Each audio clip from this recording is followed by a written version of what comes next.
Hi guys, hey, how you doing? I'm just going to sort of give you like a little bit of a rundown on what this thing is. It's a Roland Handsonic HDB10. These things have been around for like a few years or so. I got my hands on this one like last year. It was last year, was it? Yeah, sometime around like last year or this year or something like that. Anyway, had it just only for a little while. And yeah, it's just been a very cool little piece of gear that I've had. Now what I've done is, a little while ago, I've actually done a few little extra purchases, and what they've been is, just hold on for a sec. I want to sort of, I want the speaker over here, but what I've got here is I've added a Roland KD7 kick pad. It's one of these like little things that just attach to a bass drum pedal. You notice that the bass drum beater is a inverted beater. It allows me to sort of still play in the conventional sort of fashion this way without having to change the chain around, but that can go down over here. This goes into a lead. It's like a split stereo sort of lead, which goes into the Handsonic here. And on the other side of things, instead of having like a kind of a hi-hat, I have a foot switch which acts as a hi-hat. Now, the one thing with the Roland Handsonic, which I'm really loving now, is that in the past I've had to cart, say, like a whole bunch of percussion instruments to play like a percussion gig. So what I would have typically had would have been like a pair of congas, a pair of bongos, little timbales at the side. You ask anyone who's sort of seen all my various percussion sort of setups, it is a bit, right? Okay, you know, because I like to have like a lot of diverse sort of sounds to draw from. I'm not sort of just a djembe player, conga player, Darabuka player, etc., etc. I play a variety of percussion instruments. Now, with this, the real beautiful thing about this is that with the bass drum pad over here, I've got a nice little cowbell sort of sound, so I'll have like all my, that's like a conga kind of patch, a couple little bongos over here, just a simple little timbale, a couple of timbales and the cowbell over here, and what have we got here? Wind chimes. Okay, that's cool. It's all sort of coming out through the PA over here, which I normally run a couple of my electronic kits through. But the cool thing now with having the foot switch is, in this case, I've got a tambourine happening. Whereas in the past, what I actually had to have was an actual pedal that was clamped onto a kind of a bracket, okay, which then had my tambourine attached to that, my actual sort of tambourine. Now, it's just like a little unit, and the real beautiful thing about this little setup, even if I was to run it through this little amp over here rather than through PA, I'd just have to carry my amp. This goes into a case. I'm going to put the foot switch with that. A bag can contain basically the rest of the stuff, the stand, the seat and its stand, and the pedal over here, and all the leads will go together with this in this case. And if I need to add a mixer, I've got like a nice little Yamaha mixer. So that will only sort of be like 3 or 4 things. I've got 4 things. You know, the mixer, this, the amp, and the bag containing this. How convenient is that? It's absolutely awesome. I wish I had this sort of thing when I started doing percussion 10, 15 years ago or so. Anyway, so I'm just going to give you like a little bit of a demonstration over here. So, for instance, here I've got like a Latin percussion patch which has the various congas, bongos, timbales over here, wind chimes, tambourine here, and a cowbell over here. So I could do stuff like this.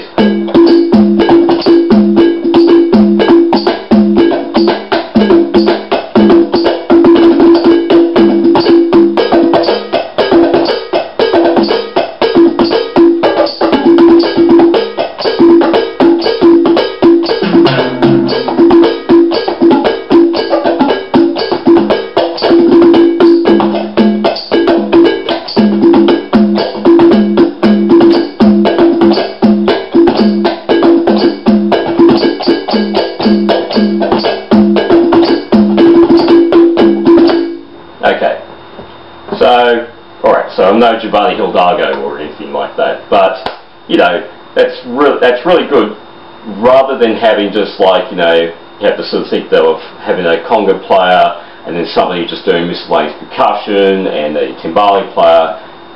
I can just cover all those sort of parts myself. It's absolutely fantastic. Now here's the other really cool thing. I mean, there's like hundreds upon hundreds of sounds on this sort of thing.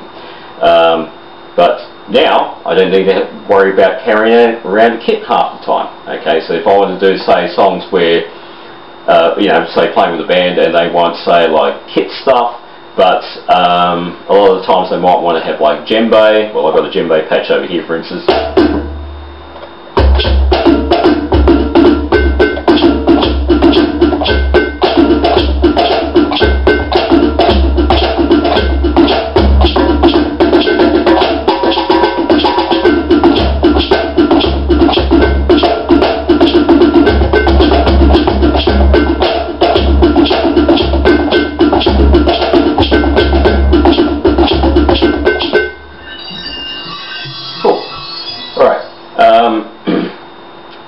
Then say like another song, they need to have some kit. Okay, well, just a matter of clicking a few buttons.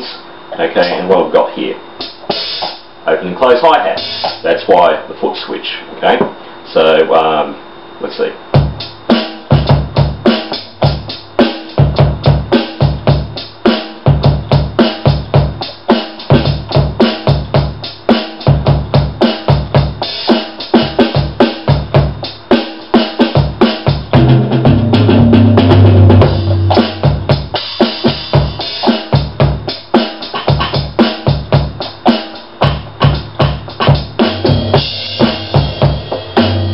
Alright, so I'm not sort of saying I'm going to be a virtuoso with this as yet. Okay, you know, it still feels a little different than playing a kit, but you know, over time as my chops start to improve on this, I mean, there's no doubting of my the way that I can get around with the set. That's, you know, it's what I do. But this sort of stuff, you know, you still have like little compromises and so forth. But, you know, it's just so convenient. And of course the other great thing is if it's too loud, you know, if that's like too loud, wonderful. You know, you have to develop the ability to play softer and louder with an acoustic drum set. That's a given. Any decent drummer should be able to do that. But you know, you can always get those sort of situations where you're playing, say, like an acoustica kind of gig, and somebody's just doing some really nice, quiet guitar stuff. The last thing you need is a tom blasting away like that. You know, you can sort of just bring it down a little bit accordingly. Okay, so what are, say, some of my other favourite little presets? Well, I've been mucking around with the tablet patch here quite a bit. Okay, tell you what, I might sort of play the Middle Eastern sort of patch because that's like, you know, close by. Alright, so I set up a Middle Eastern patch. So this has, like, say, some of my favourite instruments on this, like Dumbek, Darabuka. They're all sort of related sort of drums. Dora, which is like a large frame drum, they sometimes call it the tar, just depends what part of the Middle East that you're in. The little tambourine, which is known as the break. Okay, what have we got here? Finger cymbals, I think, or is that crotale? I'll just tell you in 2 seconds. Oh, it's an accent cymbal. Alright, accent cymbal, little pair of finger cymbals, that's called the sagat, I believe, in Arabic or Turkish or something like that. Okay, so here's a few sounds. So,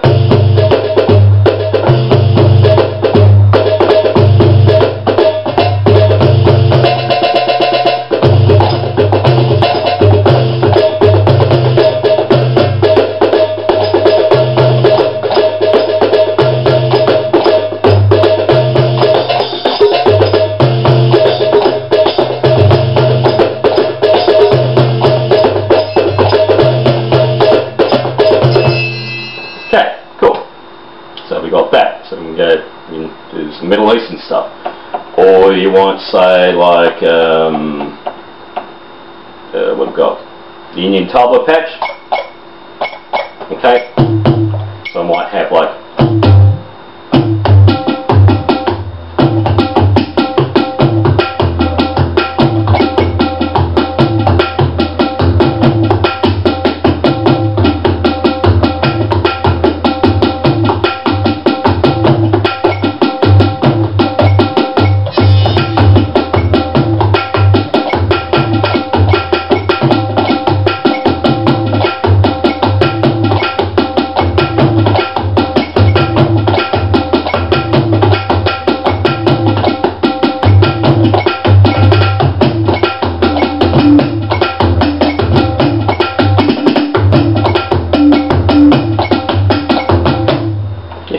great little drivey sort of thing. You might have this sort of thing.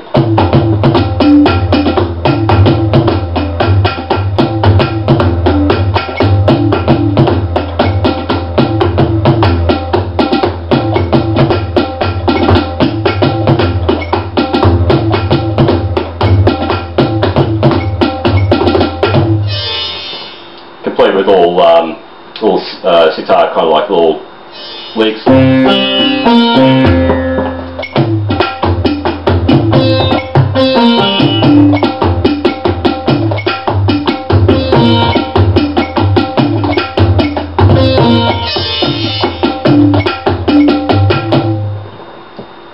Could not do that with a conventional drum set, not in a million years. So this is great. This is an absolutely great piece of gear. What I've got here, I've got like a full timbali set that I've sort of set up. So I've got like, now if I need to get like the rim shot sort of sounds, normal sort of timbali, you know, the high, lower, cross six sort of sound. The sides of the timbali, which is quite often what you'll hear them sort of playing. They call that paia or something like that. You know. Now, what have I put on the foot switch? Oh, put a wood block. So you might have, like, say, coordinate wood block.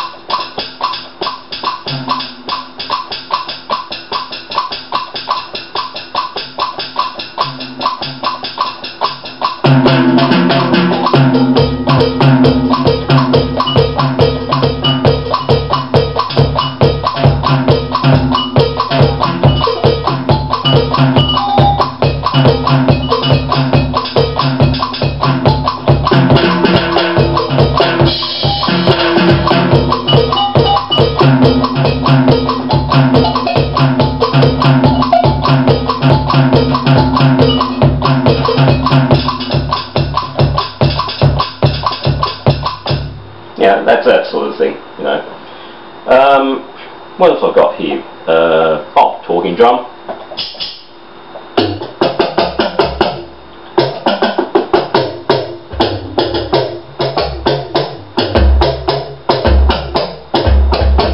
Yeah, so you need any of that sort of West African kind of stuff. Now, this thing here, it's called a D-beam. And what that does, sort of works a bit like a, you know, what do they call it, theremin. It's like, works a little bit on the principle of a theremin, where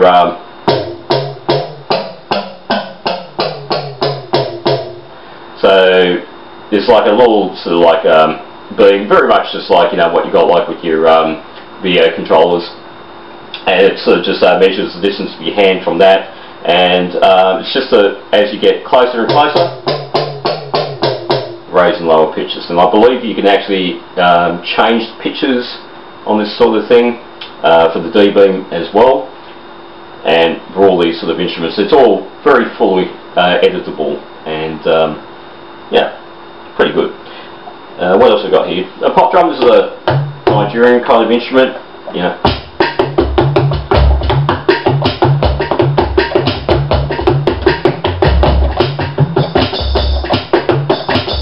There's a few other select instruments with that too. You know, you can put it, you can take a patch and then you go, alright, well, say for instance that Nigerian sort of pop drum, that's a release, that's the whole sort of sound, that's the whole sound again. What I've got here there's a cajon sort of slap, so I might sort of just take that out and I go, alright, might have, say, oh, what have I put here? Probably put shikari beads, okay, shaker kind of thing. Shikari, I think they call it. Oh, kabasa. So I've got that.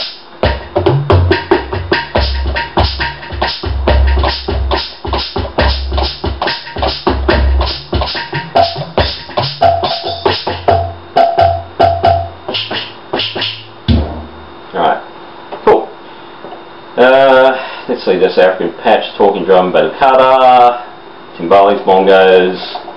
Oh, there's this stuff. I've got orchestral percussion. So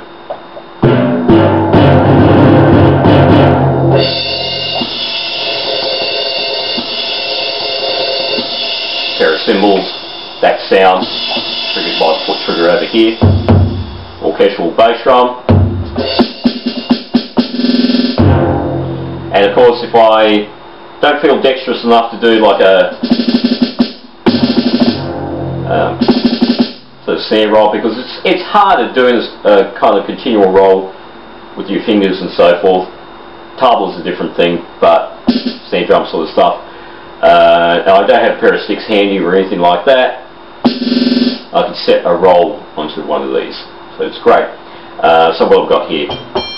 Open and close triangle, or open triangle, close triangle, that, castanets, tambourine, wind chimes, and a tam-tam or gong. So it's brilliant. Could you imagine trying to have to carry a gong around on the gig and you only have to use it on one song? What would be the point? You know, unless you're being paid mega bucks for that sort of thing, then that's different. But for all us ordinary working drummers and percussionists, stuff like this, man. Now, I'll say this. First and foremost, I love playing acoustic stuff. Don't get me wrong. I haven't completely sort of switched over to the dark side of this sort of stuff, but I'm using it more and more, and I'm just finding it's just so convenient. Because you put it this way, okay, the guitarist comes in, goes to his gig, he puts his amp, we've got an amp over here, puts his amp, sets up his guitar and so forth. He's done in about 5 minutes. Bassist comes in, he plugs in, right? Keyboardist plugs in. And we are the guys where if we want to have a range of sounds, now we can be content enough to sort of set up a 5-piece, 4-piece sort of kit and be happy with that. But if you're like me, where you want to use a whole range of sounds, because you know, if you change the percussion or the drum sounds and so forth, I mean, like, look, for instance, so I've got a kit over here, which is a house set. They've labelled this as Latin, sort of house set. Now, if you had an acoustic set, sure, you know, in an acoustic set you might be able to do, say, stuff like, you know,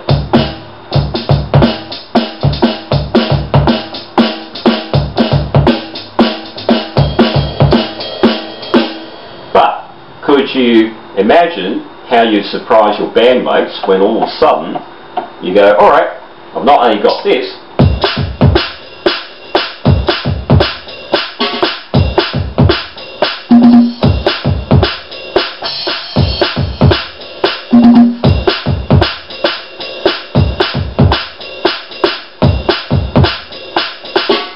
stuff like that, but you whack on an effect, next year.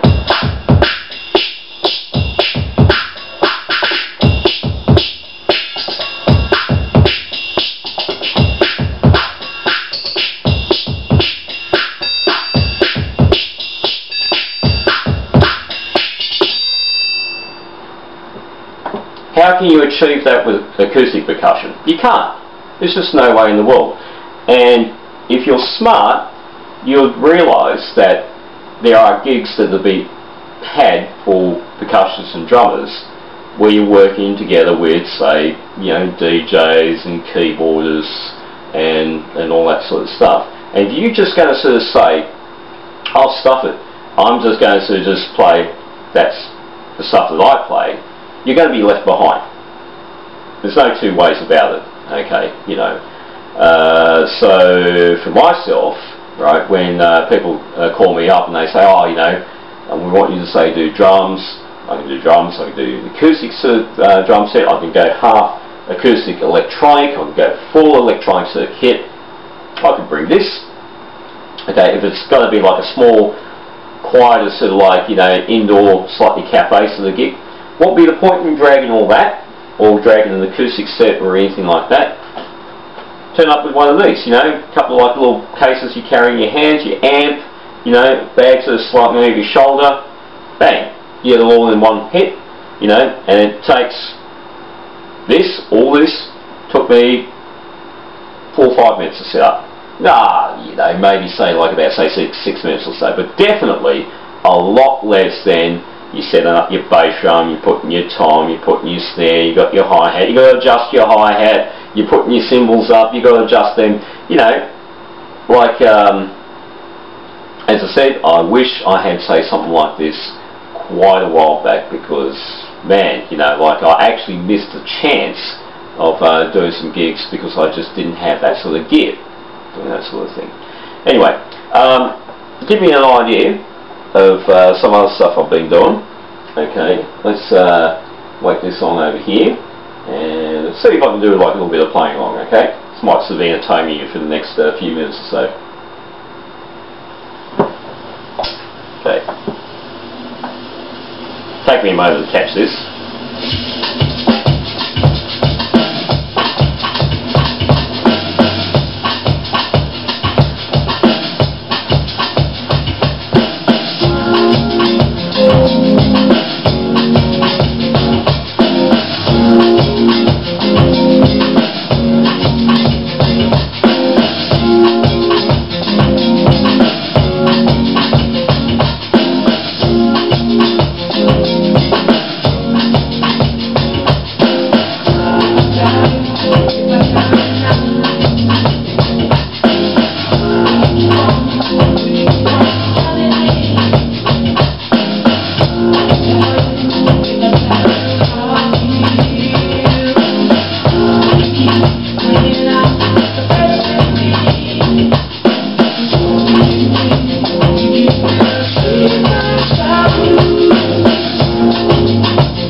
Lost it a little bit there. But yeah, you know, what have we got?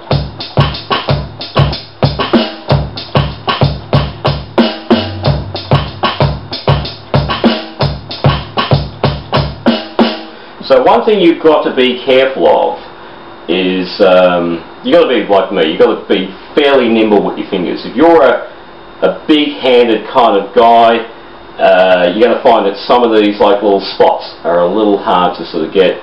I believe the HDP15, which was the one that came before this, had a few of these little pad areas here that were split up into smaller points.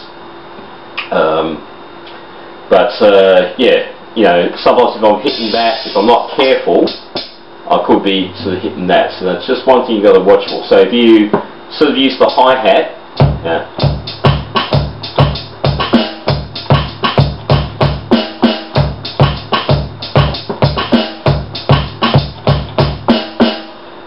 you'll notice that even if I'm hitting that, I'm not doing this, I'm going like that, okay?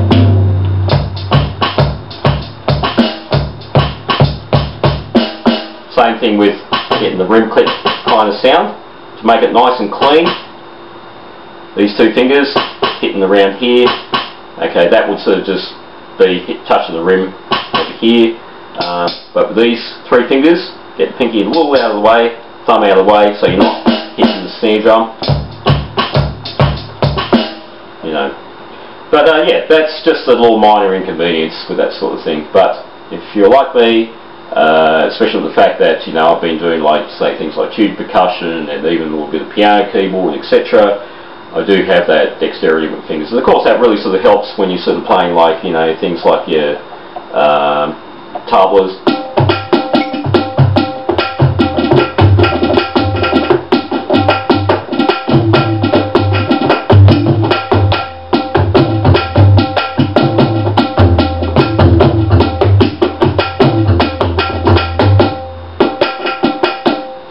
Even playing dumbek and so forth.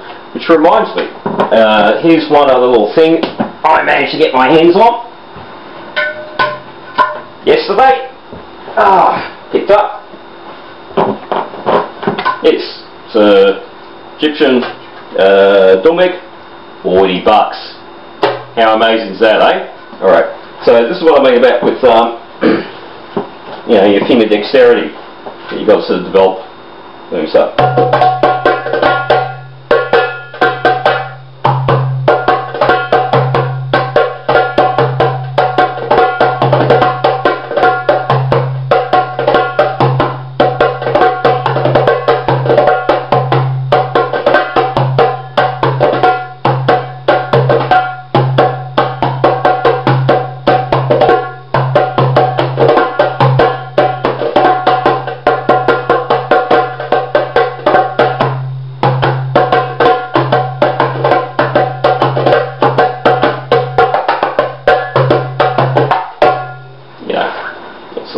Anyway, I'll do a proper video on the old dumbek over there, but I thought I'd sort of show you the thing with the Handsonic.